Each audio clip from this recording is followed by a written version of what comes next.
Halo guys, ternyata bocah ini mempunyai kekuatan yang sangat luar biasa guys. Satu persatu dia akan mengikat mobil Toyota Avanza guys. Di sini ada 5 mobil Toyota Avanza. Satu demi satu bocah ini akan mengikatnya, dan bocah ini akan berubah dirinya menjadi Iron Golem yang terkuat di Minecraft guys. Coba kita lihat itu guys.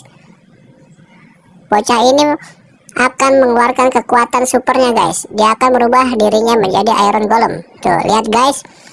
Dan dengan kekuatannya, dia akan menarik ke-5 mobil Toyota Avanza seperti ini guys. Tuh, diikat, ditarik dengan kecepatan ya guys. Lalu ditumpuk mobilnya. Lanjut part 2 kalau rame. Oke.